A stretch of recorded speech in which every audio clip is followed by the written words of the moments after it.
Hello everyone, so welcome back to my channel and welcome to my another vlog বা video যা বলবে তোমরা। তো আজকে ভিডিওটা একটু ইন্টারেস্টিং হতে চলেছে, একটু অন্যরকম হতে চলেছে। যেটা হচ্ছে আজকে আমি দিনে যতটা বেশি টাইম যে রুমে কাটাই, মানে আমার ফেভারিট রুম বলতে পারো বা আমার রুম, আমার দিদির রুম, সেটাই তোমাদের সাথে আমি শেয়ার করতে চলেছি। তো ignoring my background and ignoring me, because আমি চিপকা হয়ে রয়েছি। তো let's get start the video.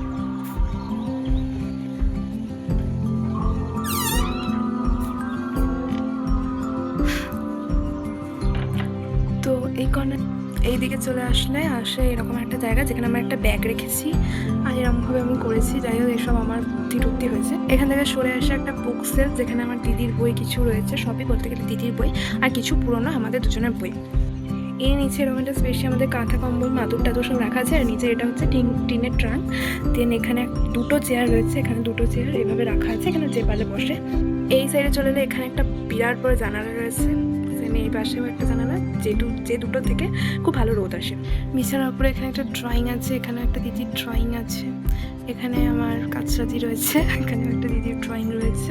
এই পাশে এলে এরকম একটা শোকেস রয়েছে যেখানে অনেক জিনিস আছে, আমি তোমাদের দেখাচ্ছি। এখানে আমাদের একটা ময়ূরের পালক রয়েছে, এরকম একটা কিছু জানা রয়েছে, লাইট আছে, ফ্যান আছে, এই সুইচ বোর্ড রয়েছে, আর তার নিচে রয়েছে একটা সেলফ, যেখানে আমার দিদিরই কিছু জিনিসপত্র, আমার দিদি হোস্টেল থেকে নিয়ে আসা সেলফ, তো সেখান থেকে দিদির জিনিসপত্র। অ্যান্ড এখানে আমি রয়েছি, এই পাশে টেডি রয়েছে, আমার দিদি। সমস্ত টেডি না থাকলে এই যে আরেকটা টেডি, আর তার নিচে শোকেসের সমস্ত জিনিস আমি তোমাদের একবার দেখিয়ে দিই। তো চলো।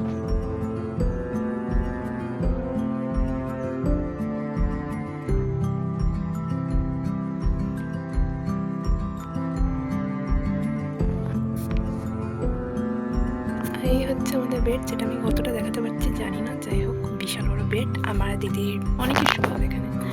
বেডের ওপরে এখানে রয়েছে একটা ব্ল্যাঙ্কেট, যেটা ইউজ হয় না বলে এভাবে মুড়ে রাখা আছে যাতে ধুলো না পড়ে। এখানে রয়েছে বাঁশ বালিশ, আর এখানে আমার বই যেখানে আমি পড়ছিলাম একটু আগে, এখানে বসে ভীষণ রোদ আসে, এখানটা খুব ভালো। এই জানলাটা এখান দিয়ে আগে আসতো, এখন আর আসে না। এখানে দিদির সমস্ত নার্সিংয়ের আগে বইগুলো রয়েছে, আর এখানে একটা বালিশ, যার যখন শুতে ইচ্ছে করে তো সে যাতে শুতে পারে তার জন্য একটা বালিশ রাখা আছে। আর এই ছিল আমার রুম। তো ভালো লাগলে অবশ্যই লাইক, শেয়ার, সাবস্ক্রাইব